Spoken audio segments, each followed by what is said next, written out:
നമസ്കാരം, ആനുകാലികത്തിലേക്ക് സ്വാഗതം. നമസ്കാരം സാർ. നമസ്കാരം സാർ, ഇപ്പോൾ പശ്ചിമേഷ്യ ആകെ ഒരു യുദ്ധഭീതിയിലാണ്. ഈ മൂന്നാം ദിവസവും കനത്ത അടിയും തിരിച്ചടിയുമായി ഇത് മുന്നോട്ട് പോകുന്നു. ഇപ്പോൾ ഇസ്രയേലും ഹിസ്ബുള്ളയുമായിട്ടുള്ള ഏറ്റുമുട്ടലിൻ്റെ വാർത്ത കുറച്ച് മുന്നേ വന്നു.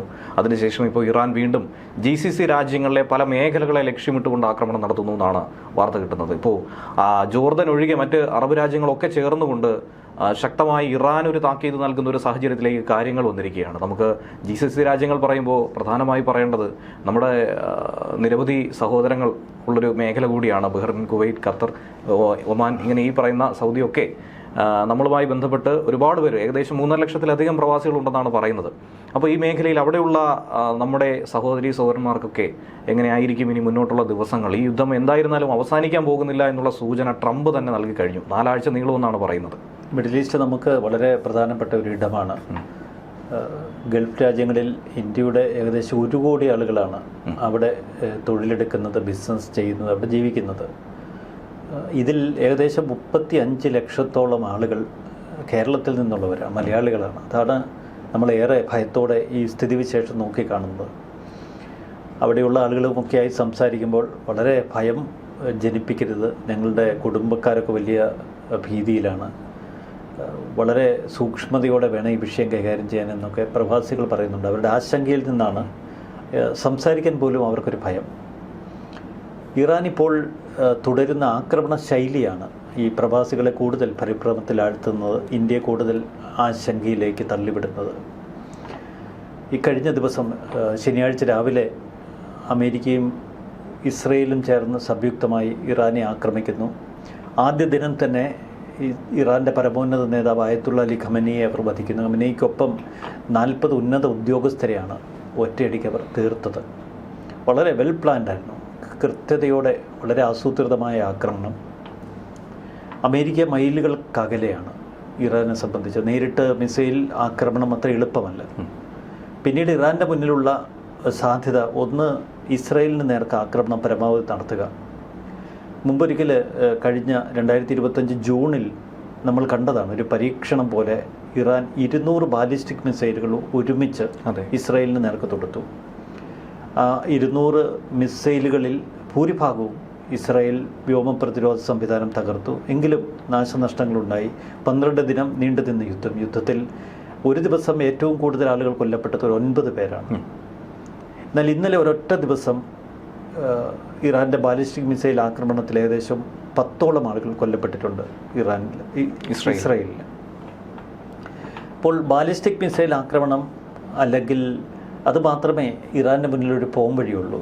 ഇറാൻ വലിയ മിസൈൽ ശേഖരമുള്ള ഒരു രാജ്യമാണ്. 2025 IDF അന്ന് വ്യക്തമാക്കിയത് ഇറാൻ്റെ പക്കൽ 3000-ലധികം ബാലിസ്റ്റിക് മിസൈലുകളുണ്ടെന്നാണ്. 3000-ലധികം ബാലിസ്റ്റിക് മിസൈലുകളിൽ ആ 12 ദിന യുദ്ധത്തിൽ 1500ഓളം തങ്ങൾ തകർത്തു, അവർ ഉപയോഗിച്ചു എന്നൊക്കെ അന്ന് IDF വിശദീകരിച്ചിരുന്നു. പക്ഷേ പിന്നീടുള്ള ഒരു വർഷക്കാലത്തിനിടയിൽ ഈ നമ്പർ വളരെ വർദ്ധിപ്പിച്ചിട്ടുണ്ട്. ഓരോ മാസവും ഡസൻ കണക്കിന് ബാലിസ്റ്റിക് മിസൈലുകൾ അവർ ഉൽപ്പാദിപ്പിച്ചു എന്നൊക്കെ അമേരിക്കയുടെ രഹസ്യാന്വേഷണ വിഭാഗ റിപ്പോർട്ടുണ്ട്. ഇസ്രയേൽ അത് സ്ഥിരീകരിക്കുന്നുണ്ട്. ഈ ഭീതിയിലാണ് ഇപ്പോൾ ആക്രമണം തുടങ്ങിയിരിക്കുന്നത്. ഇപ്പോൾ ഇറാൻ്റെ മുന്നിൽ ഒരു തിരിച്ചടിയായി അവരുടെ കയ്യിലുള്ള ഈ ആവനാഴിയിലെ ഏറ്റവും ശക്തമായ ആയുധം ഈ ബാലിസ്റ്റിക് മിസൈലുകൾ ഉപയോഗിച്ചുകൊണ്ട് പ്രതിരോധിക്കുകയല്ല, പ്രത്യാക്രമണം നടത്തുകയാണ്. ഒട്ടുമിക്ക ഗൾഫ് രാജ്യങ്ങളും, നമുക്കറിയാം UAE, ബഹ്റൈൻ, മിക്ക രാജ്യങ്ങളും, കുവൈറ്റ്, ഈ രാജ്യങ്ങളൊക്കെ തങ്ങളുടെ വ്യോമ പ്രതിരോധ സംവിധാനമായി അമേരിക്കൻ സാങ്കേതിക വിദ്യയാണ് ഉപയോഗപ്പെടുത്തുന്നത്. അമേരിക്കൻ സേനാ കേന്ദ്രങ്ങൾക്ക് അനുമതി കൊടുത്തിട്ടുണ്ട് അവരുടെ മണ്ണിൽ. അപ്പോൾ ഈ ഇറാന് ചുറ്റും തമ്പടിച്ചിരിക്കുന്നത് അമേരിക്കയുടെ ഒരു സൈന്യ വിഭാഗമാണ്. US സെൻട്രൽ കമാൻഡിന് കീഴിൽ നിരവധി സൈനിക കേന്ദ്രങ്ങൾ പ്രവർത്തിക്കുന്നുണ്ട്. മറുവശത്ത് UK അവരുടേതായ സൈപ്രസ് ഒരു ദ്വീപാണ്, ദ്വീപിലെ മെഡിറ്ററേനിയൻ ദ്വീപാണ്. ആ ദ്വീപിൽ RAF എന്ന ബ്രിട്ടീഷ് സേനയ്ക്ക് അവരുടെ സേനാ കേന്ദ്രമുണ്ട്. അവിടെ പക്ഷേ എണ്ണം വളരെ കുറവാണ്. 4000-ഓളം, 2000 മുതൽ 4000-ഓളം RAF അംഗങ്ങൾ മാത്രമേ അവിടെയുള്ളൂ. മറുവശത്ത് അമേരിക്കൻ സേനാ കേന്ദ്രങ്ങൾ ശക്തമാണ്, അവരുടെ പ്രതിരോധ ശേഷിയും ശക്തമാണ്. ഇതിനിടയിലാണ് അമേരിക്കയെ പോലും അമ്പരപ്പിച്ചുകൊണ്ട്, പരിഭ്രമത്തിലാഴ്ത്തിക്കൊണ്ട് ഇന്നലെ കുവൈറ്റിലെ ഒരു സേനാ കേന്ദ്രം ഇറാൻ ആക്രമിക്കുന്നത്. അതിൽ 3 സൈനികർ കൊല്ലപ്പെടുന്നു. ഇന്ന് നമ്മൾ കേൾക്കുന്നത് F-15 എന്ന അമേരിക്കൻ പോർ വിമാനങ്ങൾ വളരെ ശക്തിയുള്ള വിമാനങ്ങളാണ്. അത് 1-2 അല്ല, 3 എണ്ണം കുവൈറ്റ് സേനാ കേന്ദ്രത്തിലേക്ക് പറന്നു വന്ന 3 വിമാനങ്ങൾ വെടിവെച്ചിട്ടു. ഇതിൻ്റെ ദൃശ്യങ്ങൾ സമൂഹ മാധ്യമങ്ങളിൽ പങ്കുവെച്ചുകൊണ്ട് ഇറാൻ തങ്ങളുടെ ആക്രമണത്തിൽ വിമാനങ്ങൾ വീണു എന്ന അവകാശവാദം മുഴക്കിയിരുന്നു. പക്ഷേ ഇപ്പോൾ കുവൈറ്റ് ആ വാർത്ത മറ്റൊരു തലത്തിൽ സ്ഥിരീകരിക്കുന്നു. കുവൈറ്റിൻ്റെ പ്രതിരോധ സേന നടത്തിയ വെടിവെപ്പിൽ അബദ്ധത്തിൽ ശത്രു വിമാനമാണ് എന്ന് കരുതി വെടിവെച്ചിട്ടത് അമേരിക്കൻ വിമാനങ്ങളായിപ്പോയി. പക്ഷെ അതിലെ അംഗങ്ങൾ സുരക്ഷിതരാണ്, വ്യോമസേന അംഗങ്ങൾ സുരക്ഷിതരാണ്, പാരച്യൂട്ടിലിറങ്ങി. ഇതൊക്കെ നമുക്ക് ഇപ്പോഴത്തെ ഒരു സ്ഥിതിവിശേഷമായി കാണാം. പക്ഷേ നടുക്കുന്ന മറ്റൊരു നീക്കം ഇറാൻ നടത്തുന്നത് വേറൊരു ശൈലിയിലാണ്. ഇന്നിപ്പോൾ ദുബായ്, ദോഹ കേന്ദ്രീകരിച്ച് കൂടുതൽ ആക്രമണങ്ങൾ. ഇറാൻ ഇന്ന് അവലംബിച്ചിരിക്കുന്ന ആക്രമണ രീതി മിഡിൽ ഈസ്റ്റിലെ ഊർജ്ജ കേന്ദ്രങ്ങൾക്ക് നേരെയാണ്. നമുക്കറിയാം സൗദിയിലെ ആരാംകോ ലോകത്തിലെ തന്നെ ഏറ്റവും വലിയ എണ്ണ ശുദ്ധീകരണശാലകളിലൊന്നാണ്, എണ്ണ ഉൽപ്പാദനശാലയാണ്. സൗദിയിലെ ആരാംകോയുടെ ഏറ്റവും ശക്തമായ, ഏറ്റവും വിപുലമായ ഒരു റിഫൈനറി ആക്രമിച്ചു, റിഫൈനറി പൂട്ടി. മറ്റിടങ്ങളിലൊക്കെ ഊർജ്ജ മേഖലകൾ കേന്ദ്രീകരിച്ച് നിരവധി ആക്രമണങ്ങൾ ഇപ്പോൾ നടക്കുന്ന വിവരമാണ് പുറത്തു വരുന്നത്. എന്തുകൊണ്ടാണ് ഗൾഫ് മേഖലയെ ഇവർ ഇത്രയധികം ടാർഗറ്റ് ചെയ്യുന്നത്? എന്തായിരിക്കും ഇനി ഗൾഫ് മേഖലയ്ക്ക് സംഭവിക്കുന്നത്? ഇവിടെ നമ്മൾ ഭയപ്പെടേണ്ട ഒരു വസ്തുതയുണ്ട്. തുടക്കത്തിൽ അമേരിക്കൻ പ്രസിഡന്റ് ഡൊണാൾഡ് ട്രംപ് പറഞ്ഞിരുന്നു 4 ദിവസം നീണ്ടു നിൽക്കുന്നൊരു യുദ്ധമായിരിക്കും ഇതെന്ന്. ഇസ്രായേൽ പ്രധാനമന്ത്രി ബെഞ്ചമിൻ നെതന്യാഹുവും ഇക്കാര്യം പറഞ്ഞു. അതിലത്തെ അമേരിക്കൻ പ്രസിഡന്റ് ട്രംപിൻ്റെ മുന്നിലുള്ള യുദ്ധ സ്ട്രാറ്റജി വ്യക്തമാണ്. ആദ്യ ദിനം തന്നെ, ആദ്യ മണിക്കൂറുകളിൽ തന്നെ തലയിറക്കുക, ഖമനേയിയെ വധിച്ചുകൊണ്ട്, ഇറാനിലെ ഏറ്റവും ഉയർന്ന ഉദ്യോഗസ്ഥരെ കൊന്നുകൊണ്ട്, അവരെ ഭയപ്പെടുത്തി, ജനങ്ങളെ തെരുവിലിറക്കി, ഭരണകൂടത്തെ താഴെയിറക്കുക, ഇറാൻ റവല്യൂഷണറി ഗാർഡിനെ ഭയപ്പെടുത്തി ആയുധങ്ങൾ താഴ്വെപ്പിക്കുക. പക്ഷേ ആ തന്ത്രം പാളി. ഇറാൻ റവല്യൂഷണറി ഗാർഡ് ഇപ്പോഴും വളരെ ഒറ്റക്കെട്ടായി നിൽക്കുന്നുവെന്ന് മാത്രമല്ല, ഇറാൻ ഭരണകൂടം വളരെ അവരുടെ ഭരണഘടനാപരമായ കെട്ടുറപ്പോ ഖമനേയി ഒരുക്കിയ ഒരു പിൻഗാമി ശൈലിയിലോ ആ ഭരണം ഇപ്പോഴും തുടരുകയാണ്, ആ ഭരണക്രമം തുടരുകയാണ്, ഭരണകൂടം തുടരുകയാണ്. ട്രംപ് ആദ്യം കരുതിയതുപോലെ അത്ര എളുപ്പം ആ ഭരണകൂടത്തെ വീഴ്ത്താൻ കഴിഞ്ഞില്ല. ഇതിൻ്റെ തുടർച്ചയായി ഇറാൻ അമേരിക്കൻ സഖ്യരാജ്യങ്ങൾ, പ്രത്യേകിച്ച് GCCയിലെ ഗൾഫ് രാജ്യങ്ങളുടെ നേർക്ക് ശക്തമായ ആക്രമണം, സുന്നി രാജ്യങ്ങളാണ്. ഈ രാജ്യങ്ങളുടെ മേൽ ആക്രമണം നടത്തുമ്പോൾ ഒരു വ്യക്തതയോടെയുള്ള ലക്ഷ്യം ഇറാനുണ്ട്. GCC രാജ്യങ്ങൾക്ക് അത്ര തിരിച്ചടിക്കാനുള്ള ശേഷിയില്ല. അല്ലെങ്കിൽ തന്നെ അമേരിക്കൻ സേനാ കേന്ദ്രങ്ങളിൽ നിന്ന് ആക്രമണം തങ്ങൾ നേരിടേണ്ടി വരും. മറ്റ് ആക്രമണ സംവിധാനങ്ങളൊന്നും ഈ രാജ്യങ്ങളുടെ പക്കലില്ല. ആകെ കൂടിയുള്ളത് സൗദിക്കും ചുരുക്കം ചില രാജ്യങ്ങൾക്കുമേ ഉള്ളൂ. ഈ ഒരു കണക്കൂട്ടലിലാണ് ഇപ്പോൾ ഗൾഫ് രാജ്യങ്ങളെ കടന്നാക്രമിക്കുന്ന ഇറാൻ. മറുവശത്ത് സൈപ്രസിലുള്ള RAF കേന്ദ്രം ആക്രമിച്ചതിന് പിന്നിൽ മറ്റൊരു ലക്ഷ്യം കൂടിയുണ്ട്. യൂറോപ്യൻ യൂണിയൻ രാജ്യങ്ങൾ തുടക്കം മുതൽ ഈ ആക്രമണത്തിലേക്ക് തങ്ങൾ വരുന്നില്ലാത്ത നിലപാടിലാണ്. കെയർ സ്റ്റാമർ കഴിഞ്ഞ ദിവസം പറഞ്ഞിരുന്നു, ഇറാഖിൽ നിന്ന് ഞങ്ങളൊരു പാഠം പഠിച്ചുവെന്ന്. ഇറാഖ് ആക്രമിക്കാനെന്ന് അമേരിക്കയേക്കാൾ വാശിയിൽ അമേരിക്കയ്ക്കൊപ്പം സഖ്യരാജ്യമായി നിന്നത് ബ്രിട്ടനാണ്. പിന്നീട് അതിന് വലിയ വില കൊടുക്കേണ്ടി വന്നു ബ്രിട്ടൻ. അവർക്ക് ഇപ്പോഴും അതൊക്കെ അവരുടെ ഓർമ്മയിലുണ്ട്. ബ്രിട്ടനിൽ സംഭവിച്ച പാളിച്ച ഞങ്ങൾക്കിനി സംഭവിക്കരുതെന്ന് ആഗ്രഹിക്കുന്നു എന്ന് കെയർ സ്റ്റാമർ പലവട്ടം പറഞ്ഞു. ട്രംപ് ആദ്യഘട്ടത്തിൽ RAFൻ്റെ സേനാ കേന്ദ്രങ്ങളിൽ നിന്ന് തങ്ങളുടെ ആക്രമണ പദ്ധതിക്ക് ഒരു അനുമതി തേടിയിരുന്നു. അപ്പോൾ ആക്രമിക്കാനുള്ള അനുമതി UK അനുവദിച്ചില്ല. പകരം ഇപ്പോഴിതാ കെയർ സ്റ്റാമർ പറയുന്നു, നിങ്ങൾക്ക് പ്രതിരോധിക്കാനുള്ള അനുമതി ഞങ്ങൾ നൽകാമെന്ന്. അമേരിക്കൻ സേന ഞങ്ങളുടെ വ്യോമകേന്ദ്രങ്ങൾ ഉപയോഗിച്ച് പ്രതിരോധിക്കുക. അപ്പോൾ ബ്രിട്ടനെ സംബന്ധിച്ച് ചില ഉത്തരവാദിത്തങ്ങളുണ്ട്. സൈപ്രസിനെ സംരക്ഷിക്കണം, മറ്റ് ചില മേഖലകളെ സംരക്ഷിക്കണം. പിന്നെ എല്ലാ കാലത്തും അമേരിക്കയുടെ സഖ്യ കക്ഷിയാണ്. ഇതിൽ മറ്റൊരു അപകടം കൂടി ഒളിഞ്ഞിരിപ്പുണ്ട്. NATO സഖ്യരാജ്യമാണ് America. അമേരിക്കയിലേക്ക് എന്തെങ്കിലും ആക്രമണങ്ങൾ പടർന്നാൽ, അമേരിക്കൻ സൈനികർ അപകടത്തിൽപ്പെട്ടാൽ നാറ്റോ സഖ്യരാജ്യങ്ങൾക്ക് അവരെ സഹായിക്കാനുള്ളൊരു ഉത്തരവാദിത്തമുണ്ട്, ബാധ്യതയുണ്ട്. മറുവശത്ത് UK സംബന്ധിച്ച് UKയും അമേരിക്കയും തമ്മിൽ പ്രത്യേക കരാറുണ്ട്. എല്ലാ കാലത്തും ധാർമ്മികമായും പഴയ ലോകമഹായുദ്ധത്തിൻ്റെ കാലം മുതൽ UK സഹായത്തിനെത്തിയ അമേരിക്ക എന്നുള്ളൊരു പൊതുബോധ്യം UKയ്ക്കുണ്ട്, തിരിച്ചും മറിച്ചുമുണ്ട്. അതുകൊണ്ട് UK അമേരിക്കയെ വിട്ട് കളിക്കില്ല. ഇവിടെയാണ് ഇറാൻ ഇത്ര സാഹസികമായി എന്തിനാണ് RAF ബേസിനെ ആക്രമിച്ചതെന്ന് നമ്മൾ ചിന്തിക്കേണ്ടത്. ഇറാൻ്റെ കണക്കൂട്ടൽ വ്യക്തമാണ്. ബ്രിട്ടനെ കൂടി ആക്രമണത്തിലേക്ക് വലിച്ചിഴച്ചാൽ റഷ്യയ്ക്കും ചൈനയ്ക്കും നോക്കി നിൽക്കാൻ കഴിയില്ല. കാരണം യൂറോപ്യൻ യൂണിയനിലെ ഒരു രാജ്യം അമേരിക്കയോടൊപ്പം സഖ്യത്തിൽ ചേർന്ന് തങ്ങൾക്കെതിരെ ആക്രമണം നടത്തുന്നു. മറുവശത്ത് യുക്രൈൻ റഷ്യൻ വാർ നിൽക്കുന്നു. ഈ ഘട്ടത്തിൽ റഷ്യ തങ്ങൾക്കൊപ്പം ചേരണമെന്ന് കൂടുതൽ സമ്മർദ്ദം ചെലുത്താൻ കഴിയും.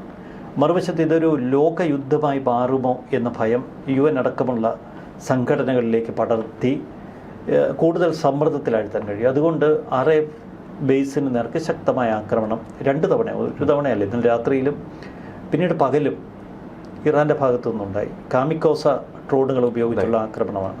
ബ്രിട്ടൻ ആക്രമണങ്ങളൊക്കെ തകർത്തു. അവർ പറയുന്നത് ഒരിക്കലും സൈപ്രസിലെ തങ്ങളുടെ വ്യോമകേന്ദ്രത്തിലേക്ക് ഒരാക്രമണം വരുമെന്ന് ഞങ്ങൾ കരുതിയില്ല. പക്ഷേ റഡാറിൽ വളരെ പരിചിതമല്ലാത്ത വസ്തുക്കൾ തെളിയുന്നു. തുടർന്ന് നടന്ന നിരീക്ഷണത്തിലും പരിശോധനയിലും അത് ഡ്രോണുകളാണ് എന്ന് കണ്ടെത്തി തങ്ങൾ വെടിവെച്ചിട്ടു. ഇതാണ് ബ്രിട്ടൻ്റെ വിശദീകരണം. പക്ഷേ തങ്ങളും യുദ്ധമുന്നണിയിലേക്ക് വരുന്നു എന്ന സൂചന ഇന്ന് കെയർ സ്റ്റാമർ നൽകി. ഇന്നിപ്പോൾ അമേരിക്കൻ പ്രസിഡന്റ് ഡൊണാൾഡ് ട്രംപ് വിശദീകരിക്കുന്നത് 4 ദിവസം കൊണ്ട് യുദ്ധം തീരില്ല, പകരം 40 ദിവസം വേണ്ടി വരുമെന്നാണ്. അതിന് ട്രംപ് നിരത്തുന്ന ഒരു ന്യായമുണ്ട്. വളരെ വിസ്തൃതമായൊരു രാജ്യമാണ് ഇറാൻ. പക്ഷേ ട്രംപിൻ്റെ കണക്കുകൂട്ടൽ രാജ്യത്തിൻ്റെ ഭൂമിശാസ്ത്രപരമായ വിസ്തൃതിയല്ല. ട്രംപിനിപ്പോൾ മനസ്സിലായി ആയുധങ്ങളുടെ ശേഖരണത്തിൻ്റെ കാര്യത്തിൽ, ആക്രമിക്കാനുള്ള കഴിവിൻ്റെ കാര്യത്തിൽ, IRGC സേനയുടെ ഒരു ശ്രേണി വിഭാഗത്തിൻ്റെ ഒരു ഘടനാപരമായ സ്വഭാവത്തിൻ്റെ കാര്യത്തിൽ വലിയ വിസ്തൃതിയുണ്ട് ഇറാന്. അതുകൊണ്ട് അത്ര പെട്ടെന്ന് അവരെ കൊണ്ട് ആയുധം താഴെ വെപ്പിക്കാൻ കഴിയില്ല. ട്രംപിൻ്റെ അന്ത്യശാസനം ഇന്ന് തള്ളിക്കളഞ്ഞു ഇറാൻ. അതിന് പിന്നാലെയാണ് ട്രംപ് ഇത്തരത്തിലൊരു പ്രസ്താവന നടത്തിയിരിക്കുന്നത്. അപ്പോൾ തിരികെ 40 ദിവസം യുദ്ധം നീണ്ടു നിന്നാൽ എന്താണ് സംഭവിക്കുക? ഇറാൻ GCC രാജ്യങ്ങളുടെ മേൽ കൂടുതൽ ആക്രമണം നടത്തും. തിരിച്ചടിക്ക് അമേരിക്ക എന്നൊരൊറ്റ പോംവഴിയെ GCC രാജ്യങ്ങൾക്കുള്ളൂ. സൗദിയും ഖത്തറുമൊക്കെ പരിമിതമായ തലത്തിൽ അവർക്ക് ആക്രമണങ്ങൾ നടത്താനുള്ള ആയുധങ്ങളുണ്ട്. അതൊക്കെ അമേരിക്ക കൈമാറിയ ആയുധങ്ങൾ, അല്ലെങ്കിൽ ആ തലത്തിൽ അവർ കൈവശം വച്ചിരിക്കുന്ന ആയുധങ്ങളാണ്. ഇത്തരമൊരു സാഹചര്യം ഉണ്ടായാൽ പാകിസ്ഥാൻ അടക്കമുള്ള രാജ്യങ്ങളും വലിയ സമ്മർദ്ദത്തിലാവും. ഇന്ത്യയെ സംബന്ധിച്ച് ഇന്ത്യ ഏറെ നിർണായകമായ ഒരു ഘട്ടത്തിലൂടെയാണ് കടന്നു പോകുന്നത്. കാരണം ഇന്ത്യയിലേക്കുള്ള എണ്ണ ഇറക്കുമതിയുടെ ഏകദേശം 40% ഹോർമുസ് കടലിടുക്കിലൂടെയാണ്. ഈ ഹോർമുസ് കടലിടുക്കിലൂടെ ലോകത്തിലെ ഏകദേശം 30% എണ്ണ കൈമാറ്റ ഇടപാടുകൾ ആ നടക്കുന്നു, കപ്പലുകൾ യാത്ര ചെയ്യുന്ന ഒരു ഇടമാണ്. അപ്പോൾ വളരെ തന്ത്രപ്രധാനമായ ഹോർമുസ് കടലിടുക്ക് ഇപ്പോൾ അടച്ചിട്ടിരിക്കുന്നു. അവിടെ ഇറാനിയൻ സേനയുടെ നിയന്ത്രണമാണ് ഇപ്പോഴും ഉള്ളത്. അപ്പോൾ ഹോർമുസ് കടലിടുക്കിൻ്റെ നിയന്ത്രണം പോലും പിടിച്ചെടുക്കാൻ അമേരിക്കയ്ക്ക് ഇപ്പോൾ കഴിയുന്നില്ല. കാരണം അവർക്ക് വ്യോമാക്രമണങ്ങൾ മാത്രമേ രക്ഷയുള്ളൂ. 6 ലക്ഷത്തിലധികം പരമ്പരാഗത സൈനികരും IRGC സൈനികരുമുണ്ട് ഇറാന്. 6 ലക്ഷമാണ് അവരുടെ സൈനിക ശേഷി, കരസേനയുടെ ശക്തി. മറുവശത്ത് ഇസ്രായേലിൻ്റെ പക്കൽ 95 ലക്ഷം, അല്ലെങ്കിൽ 1 കോടി, അത്രേ ഉള്ളൂ. അമേരിക്കയുടെ സൈനികർ ഇപ്പോൾ GCCയിൽ തമ്പടിച്ചിരിക്കുന്ന വെറും 40,000 മാത്രമാണ്. അപ്പോൾ ഇപ്പോഴും വ്യോമാക്രമണത്തിൽ ഒരു ശത്രുവിനെ തറപറ്റിക്കാൻ വർഷങ്ങൾ വേണ്ടിവരും. അത്ര എളുപ്പമല്ല, അല്ലെ മാസങ്ങൾ വേണ്ടിവരും. ഇല്ലെങ്കിൽ ആഭ്യന്തര കലഹമോ മറ്റു പ്രശ്നങ്ങളുമോ ഉടലെടുക്കണം. തുടങ്ങി വെച്ചു. ഇനി അവസാനിപ്പിക്കാതെ ട്രംപിന് മടങ്ങാൻ കഴിയില്ല. കാരണം അല്ലെങ്കിൽ അമേരിക്കയിലെ ഏറ്റവും ഒരു നാണംകെട്ട പ്രസിഡൻ്റായി മാറും. അതുകൊണ്ട് ഇത് വിജയിച്ചേ ട്രംപ് മടങ്ങും. ട്രംപിനേക്കാൾ കൂടുതൽ വാശി ബെഞ്ചമിൻ നെതന്യാഹുവിനുണ്ട്. പക്ഷേ ഇസ്രായേലിനെ സംബന്ധിച്ച് കഴിഞ്ഞ ഒരു 45 വർഷങ്ങൾക്കിടയിലെ ഏറ്റവും വലിയ സ്വപ്നമാണ് ഇറാനെ ആക്രമിച്ച് വീഴ്ത്തുക. പലപ്പോഴും അത് അസാധ്യമെന്ന് കരുതിയതാണ്. ആ ഒരു സ്വപ്ന സാഫല്യത്തിലേക്കാണ് ഇസ്രായേൽ ഇപ്പോൾ പൊരുതുന്നത്.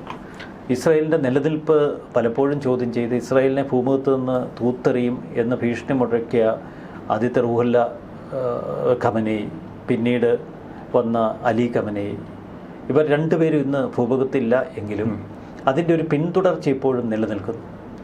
ഈ റംസദുമാർ ഓരോ ഘട്ടത്തിലും അധികാരത്തിലെത്തുമ്പോൾ റംസദുമാരുടെ പ്രതിജ്ഞ അത് തന്നെയാണ്. അടുത്ത 15 വർഷത്തേക്ക് ഇസ്രായേലിനെ തങ്ങൾ സുരക്ഷിതമാക്കുമെന്നാണ്.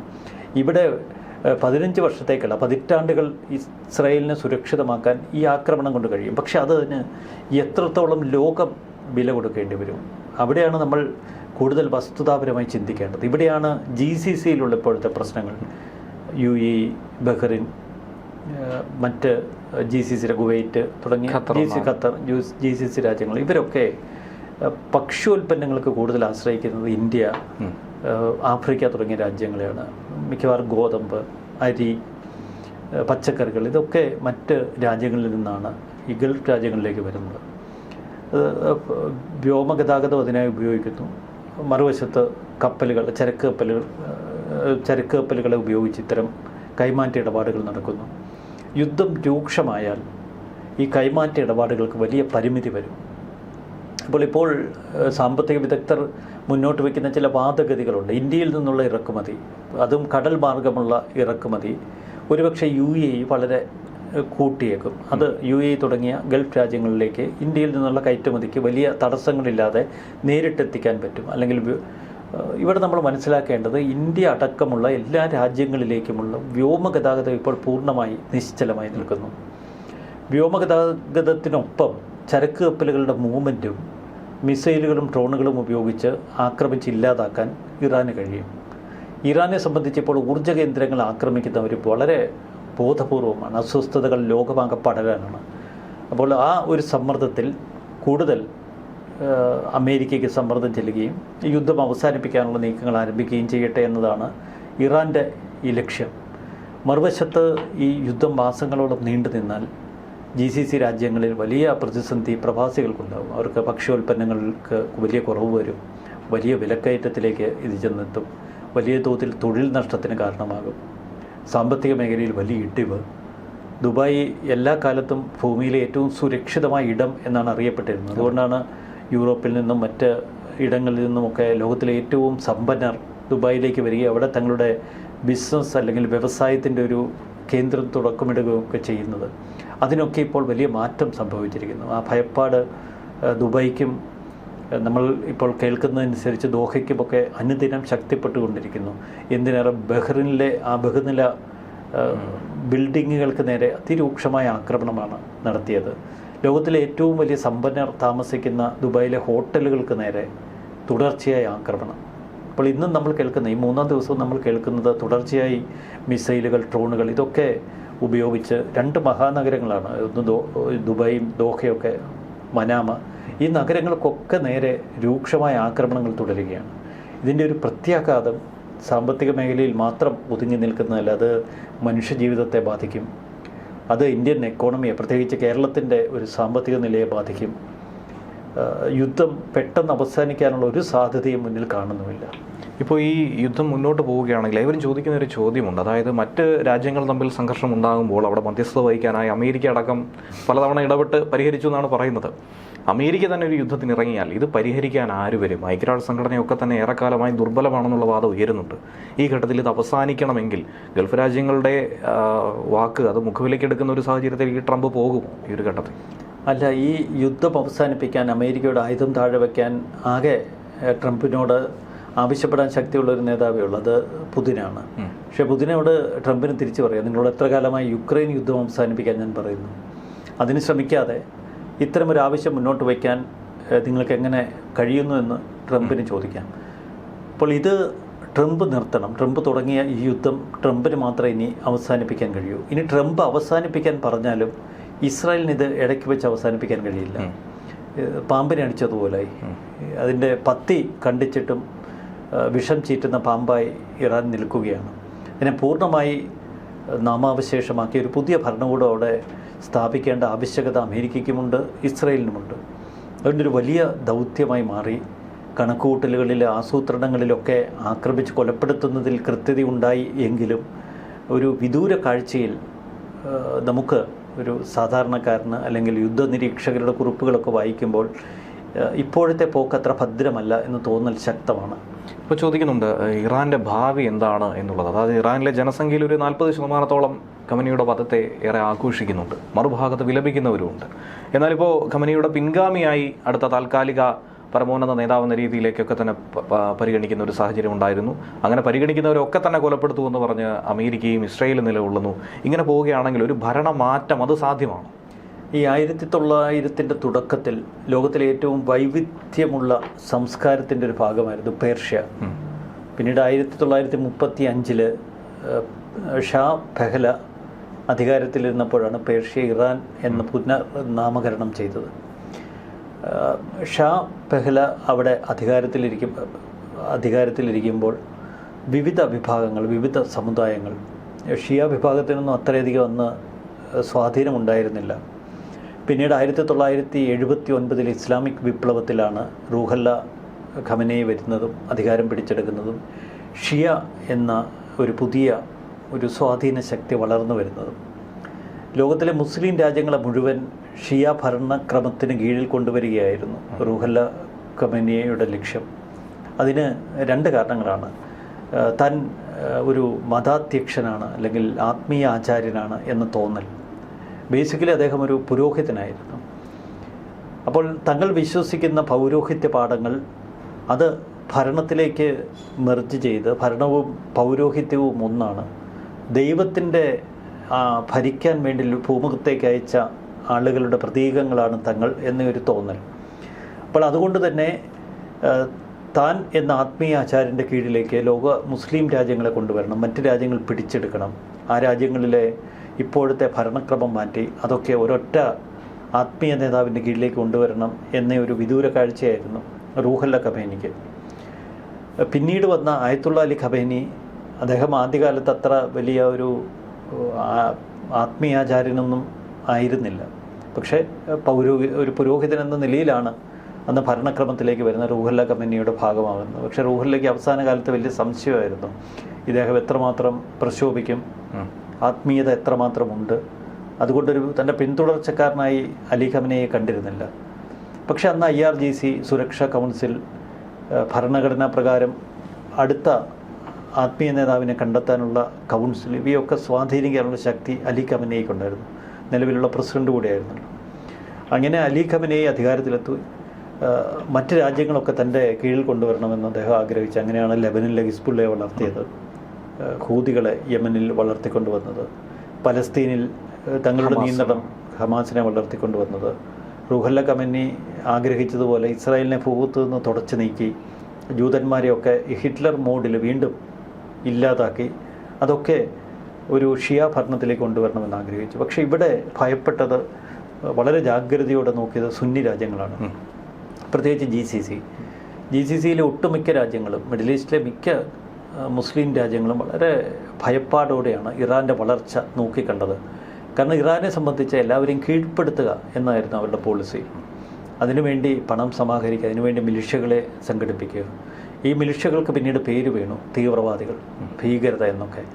എന്നാൽ സുന്നി ഭീകരത ഒരിക്കലും ഇറാൻ അംഗീകരിച്ചില്ല. അതുകൊണ്ടാണ് നമ്മൾ കേൾക്കുന്ന ISIS ഉൾപ്പെടെയുള്ള വളരെ ക്രൂരരായ ഭീകരരോട് എപ്പോഴും ഇറാൻ മുഖം തിരിച്ചിട്ടുമുണ്ട്. തങ്ങളുടെ ഒരു മിലിഷ്യകൾ മതാചാരപ്രകാരം ഒരു ഭരണക്രമത്തിൻ്റെ ഭാഗമാകണം എന്നാഗ്രഹിച്ചവരാണ്. മറുവശത്ത് ഇതാണ് വൈരുദ്ധ്യം. മറുവശത്ത് സുന്നി ഭരണകൂടങ്ങൾ അതുകൊണ്ട് അമേരിക്കയെ കൂടുതൽ ആശ്രയിച്ചു. ഇറാനെതിരെ ഒരു പ്രതിരോധത്തിൻ്റെ അടയാളമായി അമേരിക്കയെ അവർ സ്വീകരിച്ചു. അമേരിക്ക ഇതൊരു വാണിജ്യ തന്ത്രമാക്കി. അമേരിക്കയെ സംബന്ധിച്ച് എണ്ണ അവരുടെ വലിയ പ്രശ്നമാണ്. അവരുടെ പ്രതിരോധ ഉപകരണങ്ങളും ആയുധങ്ങളും വിറ്റഴിക്കണം. ഇത് അമേരിക്കയെ എപ്പോഴും നിയന്ത്രിക്കുന്നത് വലിയ ഈ പ്രതിരോധ വ്യവസായികളാണ്, ഈ യുദ്ധോപകരണങ്ങൾ നിർമ്മിക്കുന്ന വൻ വ്യവസായികളാണ്. ആ വ്യവസായികളിൽ പലരും ജൂതന്മാരാണ്. അപ്പോൾ ഇസ്രായേൽ അമേരിക്കൻ വ്യാവസായിക ലിങ്ക് വളരെ ശക്തമാണ്. അപ്പോൾ അവർക്ക് അവരുടെ യുദ്ധോപകരണങ്ങൾ വിറ്റഴിക്കാനും ആയുധങ്ങൾ ചെലവഴിക്കാനും ഒരു വലിയ മേഖല തുറന്നു കിട്ടി. അതാണ് ഗൾഫ് മേഖല. അവിടെ അമേരിക്കയുടെ സഹകരണമില്ലാതെ ഒരു നിമിഷമെങ്കിലും മുന്നോട്ട് പോയാൽ ഈ ഭരണകൂടങ്ങളെയൊക്കെ അട്ടിമറിക്കാൻ ജനങ്ങൾ തന്നെ തെരുവിലിറങ്ങും. നമ്മൾ പലപ്പോഴും കണ്ടു. കേണൽ ഗദ്ദാഫി അട്ടിമറിച്ചു, സദാം ഹുസൈനെ അട്ടിമറിച്ചു, അങ്ങനെ നിരവധി അട്ടിമറികൾ പിന്നീട് നമ്മൾ കണ്ടു. എന്നാൽ ഗൾഫ് മേഖല തങ്ങളുടെ പക്കൽ, തങ്ങളുടെ ഒരു സാങ്കേതിക വിദ്യയിൽ, തങ്ങളുടെ സൈനിക സാന്നിധ്യത്തിൽ വളരെ സുരക്ഷിതമാണ് എന്നൊരു പൊതുബോധം അമേരിക്ക ഇവർക്കുണ്ടാക്കി കൊടുത്തു. ആ ഒരു പൊതുബോധത്തെയാണ് ഇപ്പോൾ ഇറാൻ ചോദ്യം ചെയ്യുന്നത്. ഇതിന് 2 അനന്തരഫലങ്ങളുണ്ടാകാം. ഒന്നുകിൽ അമേരിക്കൻ സുരക്ഷ എത്രത്തോളം തങ്ങളെ സഹായിക്കും എന്ന ഭീതി ഒരുപക്ഷെ ഇനി GCC രാജ്യങ്ങളിൽ പടരാം. മറ്റൊന്ന്, ഇപ്പോൾ അമേരിക്കൻ സുരക്ഷ ഉള്ളതുകൊണ്ടാണ് തങ്ങൾ പിടിച്ചു നിന്നത് എന്ന ചിന്തയും അവരിൽ വരാം. അപ്പോൾ 2 സാഹചര്യങ്ങൾ ഇത് സൃഷ്ടിക്കാം. എങ്കിലും ഗൾഫ് രാജ്യങ്ങളെ സംബന്ധിച്ച് അവർ അത്ര സേഫ് അല്ല. ഗൾഫ് രാജ്യങ്ങളിലും നിരവധി സുരക്ഷാ പ്രശ്നങ്ങളുണ്ട് എന്നുള്ള ഒരു തോന്നൽ പൊതുവെ ജനങ്ങളിലേക്ക് ഇപ്പോൾ പടരുന്നു. ഇത് നമ്മുടെ പ്രവാസികളെയും ബാധിക്കും. പ്രവാസികളെ സംബന്ധിച്ച് ഏറ്റവും സുരക്ഷിതമായി തങ്ങൾക്ക് ഗൾഫ് രാജ്യങ്ങളിൽ ജോലി ചെയ്യാം, അങ്ങോട്ടേക്ക് ഒരു യുദ്ധവും കടന്നു വരില്ല, അങ്ങോട്ടേക്ക് ഒരു പ്രശ്നവും വരില്ല. വല്ലപ്പോഴൊക്കെ സൗദിയിലേക്ക് ചില മിസൈലുകൾ അയക്കുന്ന ഹൂതിയുടെ ശല്യം മാത്രമേ ഉള്ളൂ എന്നൊക്കെയാണ് അവർ ധരിച്ചത്. പക്ഷേ അതെല്ലാം അടപടലം മാറുന്നു. മറുവശത്ത് ഇറാനെതിരെ ഒരു വലിയ യുദ്ധമുന്നണി ഇപ്പോൾ സജ്ജമാകുന്നു എന്ന് വേണമെങ്കിൽ നമുക്ക് കരുതാം. അങ്ങനെ വന്നാലും ഇറാനെ ആത്യന്തികമായി ഭൂമുഖത്തു നിന്ന് തുടച്ചു നീക്കാനൊന്നും അമേരിക്കൻ സഖ്യശക്തികൾക്ക് കഴിയില്ല. അവിടെ ഒരു പുതിയ ഭരണകൂടം സ്ഥാപിക്കാൻ ശ്രമിച്ചാൽ ഇപ്പോഴുള്ള IRGC സേനാംഗങ്ങൾ ചില്ലറയല്ല, അവർ വലിയ മിലിഷ്യയായി മാറും. ആ മിലിഷ്യയുടെ ആക്രമണങ്ങളിൽ ഇറാൻ ചിലപ്പോൾ പല കഷ്ണങ്ങളായി തീരും. ആ പഴയ പേർഷ്യയുടെ പ്രതാപം ഒക്കെ ഈ ആയത്തുള്ളമാരുടെ കാലത്ത് നഷ്ടപ്പെട്ടു. ആ പ്രതാപത്തിലേക്ക് നിങ്ങൾക്ക് മടങ്ങി വരാം, സമൃദ്ധമായ മറ്റൊരു വസന്തകാലം നിങ്ങളെ കാത്തിരിക്കുന്നു എന്നൊക്കെ ട്രംപ് പറഞ്ഞാലും അതൊന്നും പൂർണ്ണമായി ശരിയല്ല. കാരണം ഇനിയുള്ള ഇറാൻ്റെ നാളുകൾ ഏറ്റവും ദുർഘടമായിരിക്കും. ഇറാനെ ഒരു സ്വേച്ഛാധിപതി തൻ്റെ ഉള്ളംകൈയിൽ വെച്ച് കൊണ്ടു നടന്നതുകൊണ്ടാണ് അതൊരു പൊട്ടിത്തെറിയില്ലാതെ ഇപ്പോഴും കൊണ്ടു നടക്കാൻ കഴിഞ്ഞത്. ഈ കഴിഞ്ഞ ആഭ്യന്തര സംഘർഷത്തിൽ അന്ന് തെരുവിലേക്ക് ഇറങ്ങിയ 7500-ലധികം ആളുകളെയാണ് ഒരു മടിയും കൂടാതെ ഈ ഖമനയെ കൊന്നൊടുക്കിയത്. IRGCക്ക് കൊടുത്തിരിക്കുന്ന നിർദ്ദേശങ്ങൾ കേട്ടാൽ പോലും നമ്മൾ അമ്പരന്ന് പോകും. ഫത്വ എന്നൊക്കെയാണ് പറയുന്നത്. സ്ത്രീകളെ സംബന്ധിച്ച് ഈ ഒരു അടിച്ചമർത്തലിൽ നിന്നുള്ളൊരു മോചനമെന്ന ഒരു വ്യാഖ്യാനം ഇതിനുണ്ടാകാം.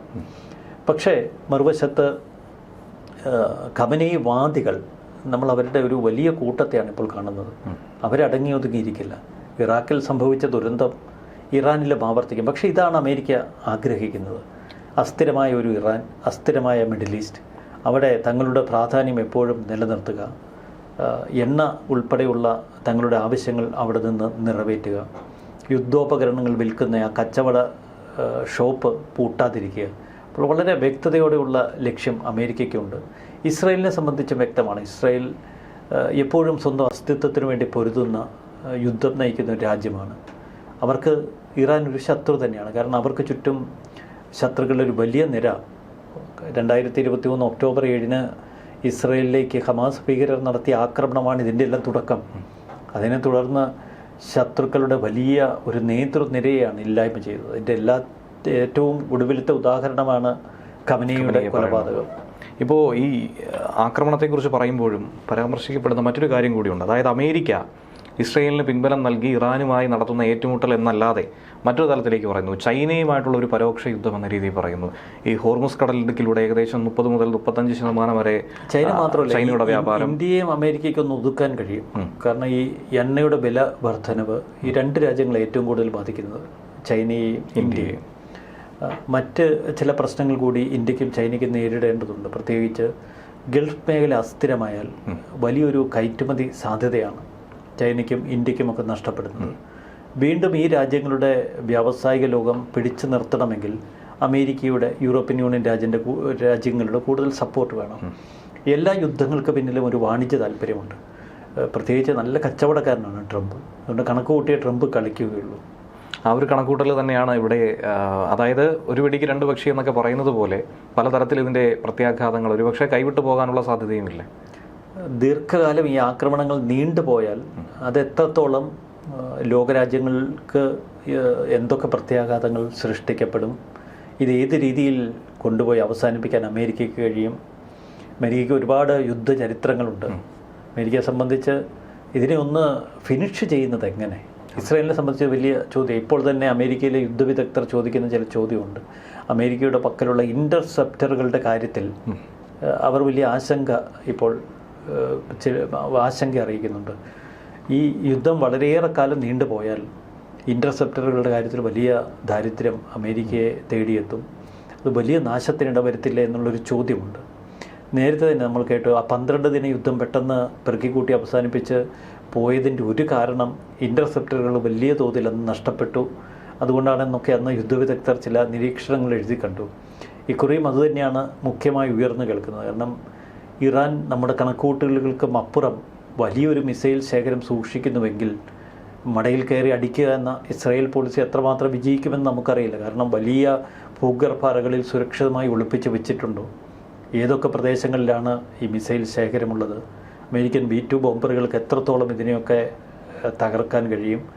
ഒരുപാട് ചോദ്യങ്ങൾ ബാക്കിയാണ്. അതുകൊണ്ട് യുദ്ധം എപ്പോഴും നിർവചനങ്ങൾക്കപ്പുറമാണ്, കണക്കുകൂട്ടലുകൾക്കപ്പുറമാണ്.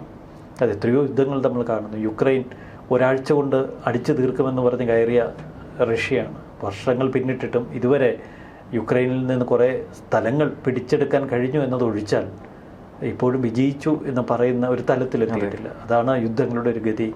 പ്രവചനാതീതമായി തന്നെയാണ് കാര്യങ്ങൾ മുന്നോട്ട് പോകുന്നത്. എന്തായിരുന്നാലും പ്രവാസികൾ വലിയ ആശങ്ക പങ്കുവയ്ക്കുന്ന ഒരു സാഹചര്യം ഉണ്ടാകുന്നു. ഇപ്പോഴും പലരും വിദേശത്ത് നിന്നും വിളിച്ച് പറയുന്ന ഒരു കാര്യവും അത് തന്നെയാണ്. സൈറണുകൾ തന്നെയാണ് പലപ്പോഴും മുഴങ്ങിക്കേൾക്കുന്നത്. ശാശ്വതമായൊരു പരിഹാരം ഉടനടി കൈക്കൊള്ളാൻ സാധിക്കും എന്ന് തന്നെ പ്രത്യാശിക്കാം. തീർച്ചയായിട്ടും. നന്ദി, നമസ്കാരം.